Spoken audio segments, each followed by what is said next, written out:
Olá, amigos, tudo bem com vocês? Aqui estamos nós, dando continuidade à nossa matéria de legislação penal especial, falando dos crimes ambientais. Estamos falando de uma parte geral dos crimes ambientais, né? Para que depois a gente possa, então, entrar com toda a tranquilidade e segurança nos chamados crimes em espécie, certo? A gente entra agora no ponto da aplicação da pena. Bom, se a gente fala em aplicação da pena, nós estamos falando de uma pessoa física ou jurídica, já aprendemos isso, né?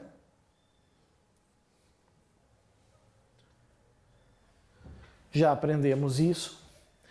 Também a gente pode tirar outra conclusão daqui.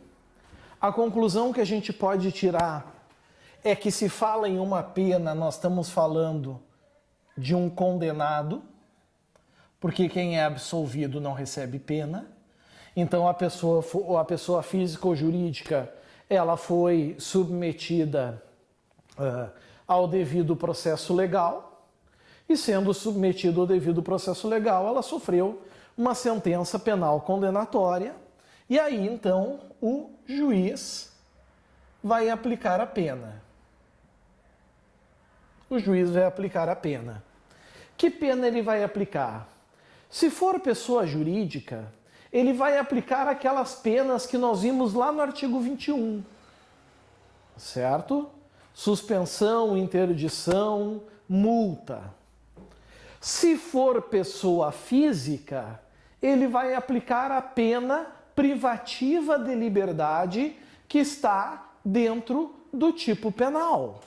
Então, por exemplo, quando a gente pega, meus amigos, vamos pegar aqui a lei dos crimes ambientais e vamos em um artigo.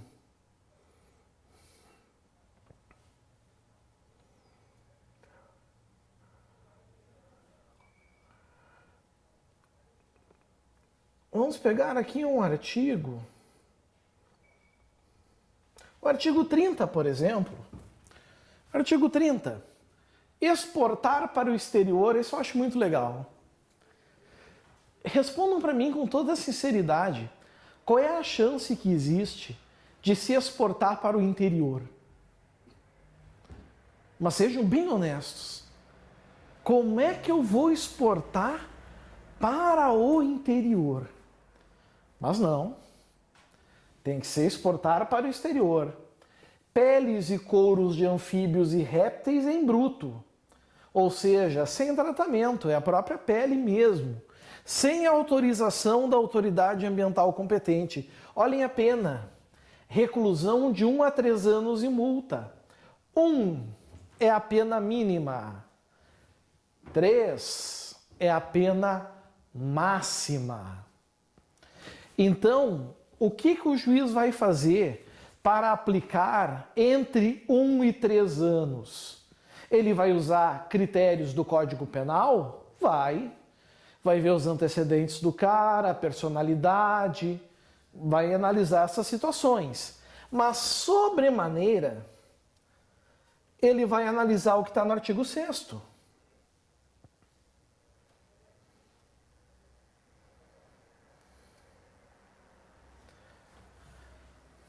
Gravidade do fato.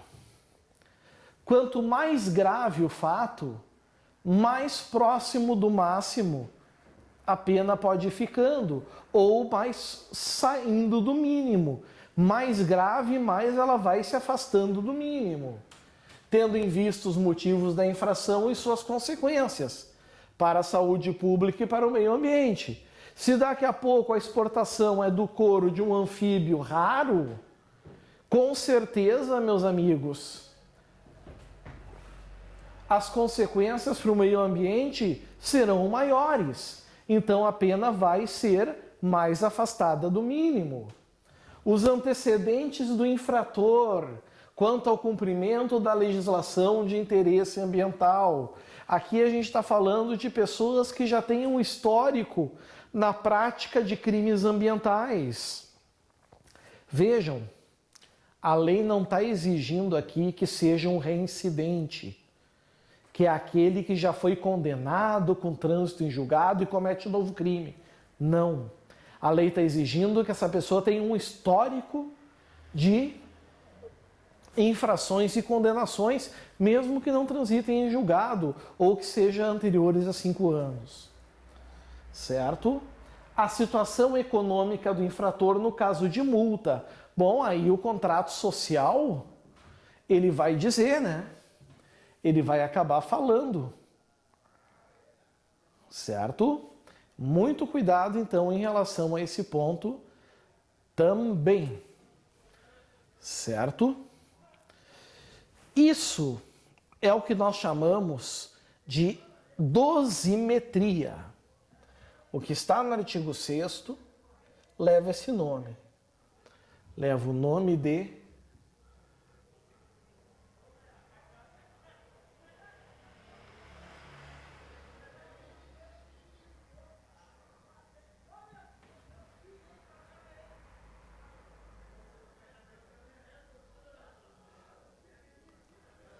dosimetria da pena. Certo? O artigo 7º, ele fala sobre penas restritivas de direitos. O que vocês têm que saber sobre penas restritivas de direitos? São penas, meus amigos, que não prendem, que não colocam em reclusão. São penas alternativas.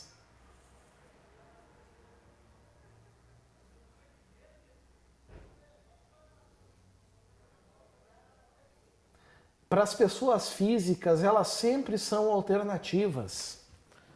Ou seja, em alguns casos, vai estar lá no crime, como do artigo 30 que a gente viu, reclusão de 1 a 3 anos. Vai estar lá.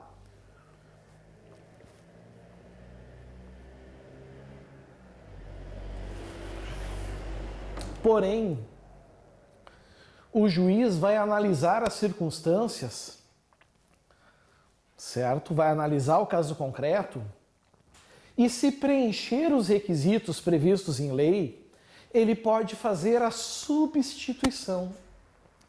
Ele vai então substituir a pena privativa de liberdade por pena restritiva de direitos. Primeiro aqui diz que elas são autônomas. Ou seja, pode-se aplicar uma delas. E elas são substitutivas. Aqui está, ó.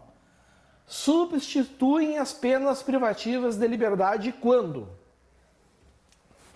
E aí vocês estão vendo 2 incisos. Aqui estão.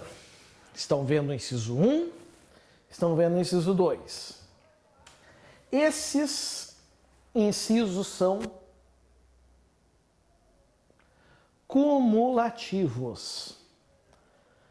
Para que o juiz possa fazer a substituição da pena privativa de liberdade por pena restritiva de direitos, certo?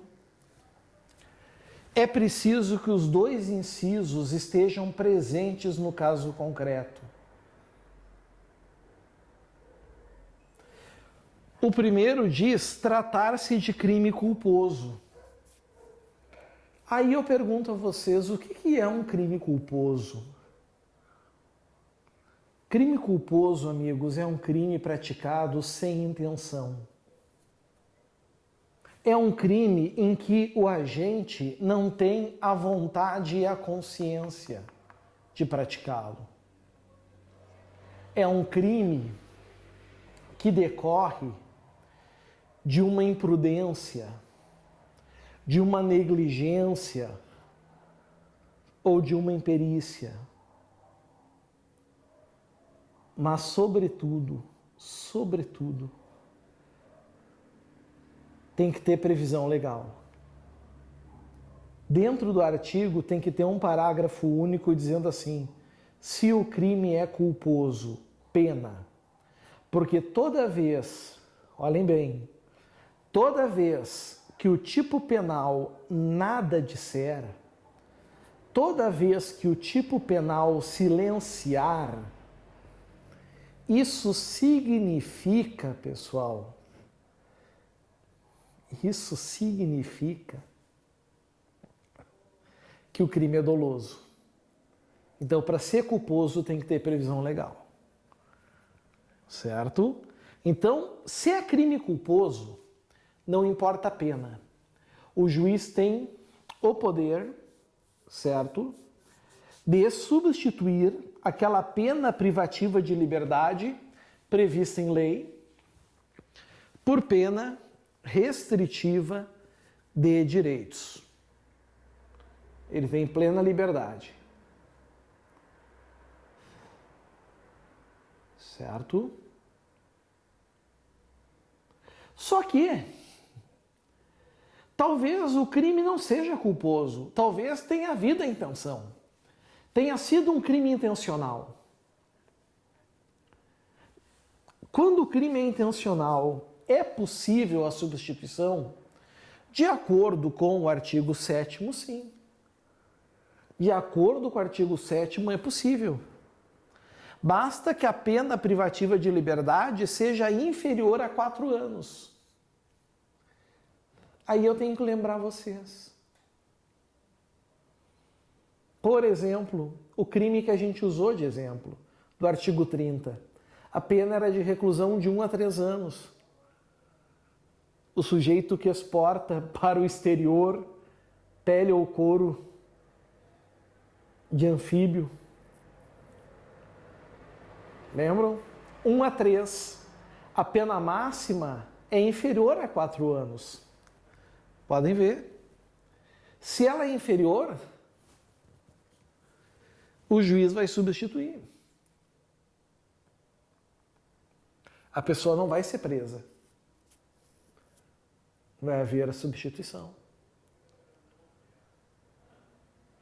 Se a pena máxima for igual a 4 anos, olhem bem agora, igual a 4 anos, a coisa muda de figura. Porque aí o juiz já não pode substituir. A lei fala em pena privativa de liberdade inferior, ou seja, ela necessariamente tem que ser menor. Se ele for condenado a 4 anos, essa substituição não acontece. Certo? Esse inciso ele é objetivo. Não tem o que interpretar dele. É só tu analisar o caso concreto e ver. O crime é doloso ou é culposo? É culposo. Resolvido. É doloso. Vamos ver a pena aplicada. A pena aplicada é menor que 4. Resolvido. Ah, não, é igual. Não pode. Ah, é superior. Não pode substituir. Só que o inciso 2 é subjetivo. A culpabilidade, que é o grau de reprovação da conduta. Os antecedentes, que é o histórico do sujeito. A conduta social, como ele é visto aos olhos da sociedade. E a personalidade do condenado, bem como os motivos e circunstâncias do crime, indicarem que a substituição seja suficiente para efeitos de reprovação e prevenção do crime. Alguém vai dizer, professor, em um exemplo, qual seria um exemplo de uma pena restritiva de direitos?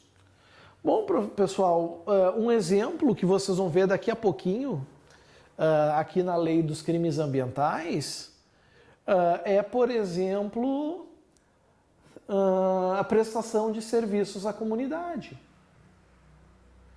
De preferência algo que tenha ligação com o meio ambiente. Mas aí alguém vai perguntar, professor, tudo bem, mas é o juiz que determina quanto tempo esse sujeito vai prestar de serviços à comunidade? Não.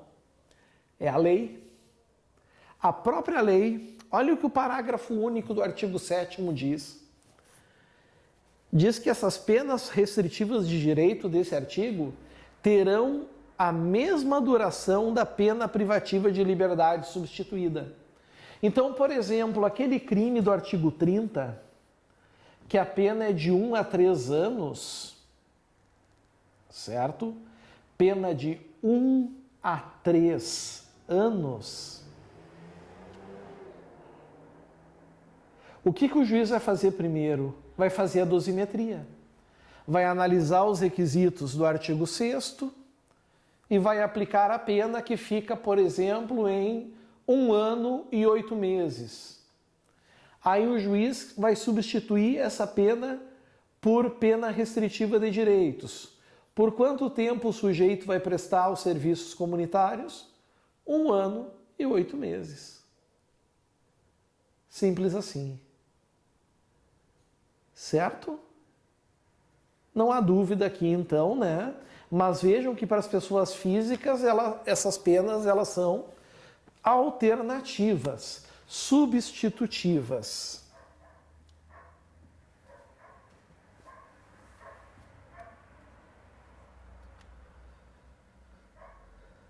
E aqui estão, então, as penas restritivas de direitos.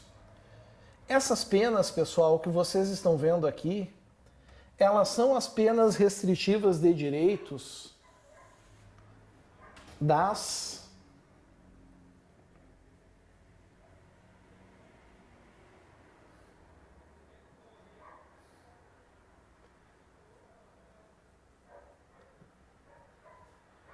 pessoas físicas. São penas restritivas de direitos de pessoas físicas. As penas restritivas de direitos das pessoas jurídicas, elas estão, na verdade, lá no artigo 21. Então, aqui é das pessoas físicas. A primeira que a gente vê é a prestação de serviços à comunidade. Certo? Foi o primeiro exemplo que eu dei a vocês. Existem algumas regrinhas que devem ser observadas quanto à prestação de serviços à comunidade? Claro que sim. Olhem aqui. O artigo 9º, ele é muito claro. A prestação de serviços à comunidade consiste na atribuição ao condenado. Por que condenado? Porque nós estamos falando de uma pena, de tarefas gratuitas. Ah, professor, o cara vai trabalhar sem receber? É óbvio, ele está cumprindo uma pena, é uma penalidade. Junto a parques e jardins públicos e unidades de conservação, ou seja, vinculadas ao quê?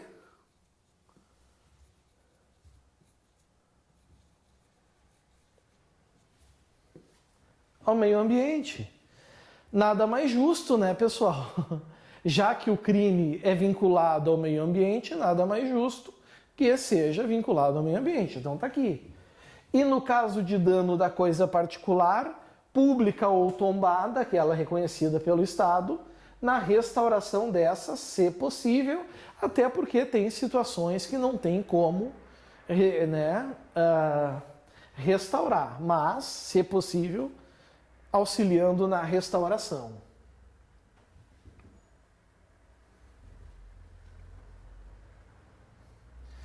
A outra pena que nós temos restritiva de direitos é a interdição temporária. Nós não temos penas perpétuas no Brasil. Sabemos disso. Não há pena perpétua no Brasil. Certo? Então, a interdição de direitos aqui, por óbvio, ela é temporária. E aí vem a explicação no artigo 10 do que consiste essa interdição temporária de direitos. Vamos analisar.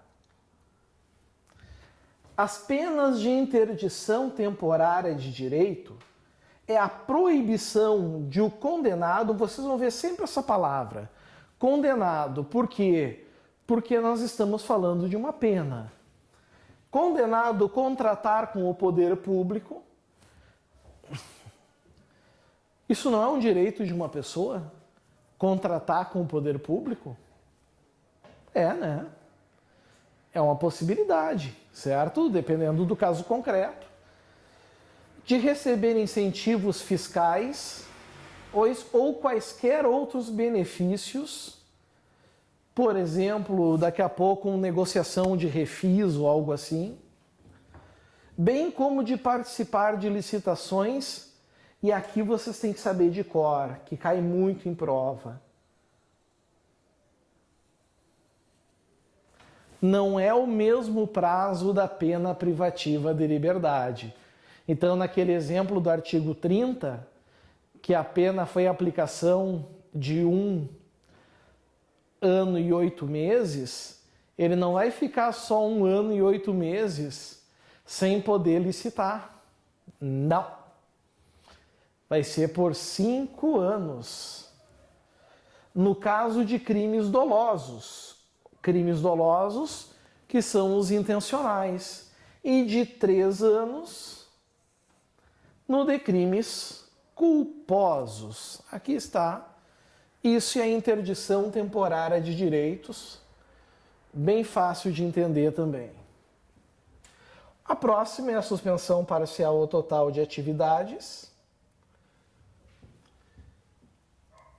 Suspensão total significa que não pode atuar de forma alguma, certo? Não pode funcionar em nenhum dos seus aspectos, seja no âmbito externo, seja no âmbito interno. Se porventura se tratar de forma parcial, pode ser, por exemplo, apenas a suspensão da linha de produção de uma empresa ou daqui a pouco de uma pessoa que faz um trabalho ligado ao meio ambiente. O fato é que diz aqui que a suspensão, né, aqui, ó, parcial ou total, a suspensão de atividade será aplicada quando essas não estiverem obedecendo às prescrições legais. Certo? Existem regulamentos, existem decretos, existem medidas, ofícios, pareceres, certo? Que devem ser observados. Se eles não são observados, essa pena pode ser aplicada, inclusive junto com outra. Sem mistério. Sem mistério. A próxima que nós temos aqui é a prestação pecuniária. Prestação pecuniária. Opa!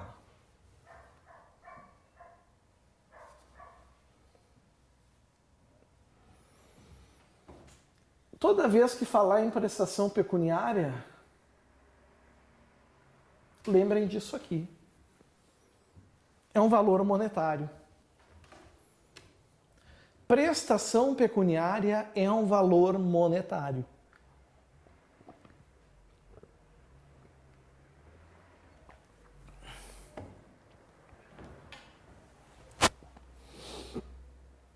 Dinheiro. Alguém vai perguntar assim, professor, mas isso não seria multa? Tem uma diferença. Qual é a diferença da multa para a prestação pecuniária? Multa, amigos, é um pagamento em dinheiro que vai para o Estado. Como é que eu estou de bateria? Sempre preocupado com a bateria. Ok. É um valor que vai para o Estado. Fundo penitenciário. A destinação da prestação pecuniária, ela não vai para o Estado necessariamente. E o objetivo dela, muitas vezes, é satisfazer um prejuízo. Olhem aqui.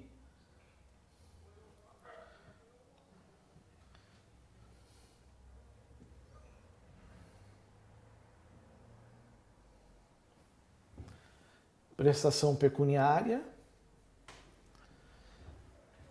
pagamento em dinheiro, e vejam como a prioridade ela não é, meus caros, o Estado, mas é a vítima. Ou a entidade pública ou privada com fim social, de importância fixada pelo juiz, não inferior a um salário mínimo, nem superior a 360 salários mínimos. Tem que saber de cor, certo? Vai depender do capital social, não capital social aqui, né? Vai depender aqui da condição econômica do agente, certo? Quanto mais pobre, menos é o valor da prestação pecuniária, certo? Quanto mais poder aquisitivo, maior o valor da prestação pecuniária. O valor pago será deduzido do montante de eventual reparação civil a que for condenado o infrator. Vamos supor que esse sujeito seja condenado, meus amigos, civilmente também. E ele foi condenado na esfera civil a R$5.000. E aqui ele teve que pagar um salário mínimo. O que vai acontecer? Lá na esfera civil, do montante de 5.000 será reduzido já o valor da prestação pecuniária. Então ele não vai precisar pagar 5.000, vai ser 4.000 e alguma coisinha. Certo? Se fosse R$1.000 o salário mínimo, ele teria que pagar 4.000 e não 5. Isso quer dizer o valor será deduzido. Claro, deixando bem claro que se existir uma ação civil de indenização, nem sempre essa ação de indenização vai existir. Ok? E por fim,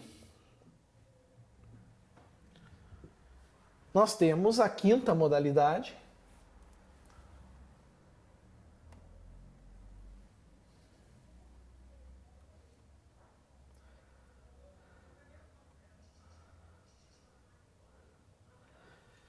que é o recolhimento domiciliar.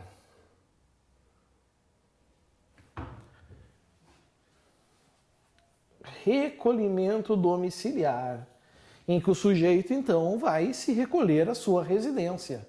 Vai ficar recolhido lá. Certo? Ah, professor, não é uma forma de pena privativa de liberdade? Não. As penas privativas de liberdade, nos crimes, elas são de reclusão e detenção. Certo? Aqui nós estamos falando de recolhimento domiciliar. Baseia-se na autodisciplina e no senso de responsabilidade do condenado. Por quê? Porque não vai ter ninguém controlando ele. Vejam que a lei é muito clara ao dizer sem vigilância. Primeira obrigação, tem que ter ocupação lícita, trabalho. Tem que trabalhar. Ocupação lícita, trabalhar. Frequentar curso ou exercer atividade autorizada. Ou seja, tem que ter uma atividade lícita. Permanecendo recolhido nos dias e horários de folga em residência, ou em qualquer local destinado à sua moradia habitual. Pode ser uma pensão, pode ser um albergue, conforme estabelecido aonde? Na sentença condenatória. Por quanto tempo? Pelo tempo que seria a pena privativa de liberdade, já que a lei, nesse caso, silencia. Certinho? Vencemos também, amigos, então, a aplicação da pena. Vencida a aplicação da pena também. A gente tem que entrar agora, analisando aqui o que eu estou vendo, o último bloco da parte geral, que fala das circunstâncias atenuantes, das agravantes, da suspensão da pena e etc. Para depois a gente entrar na parte da ação penal e, enfim, falarmos dos crimes em espécie. Mas isso é assunto para um próximo bloco. Por enquanto ficamos por aqui, aguardo vocês, certo? Até daqui a pouquinho, um grande abraço, valeu, tchau, tchau.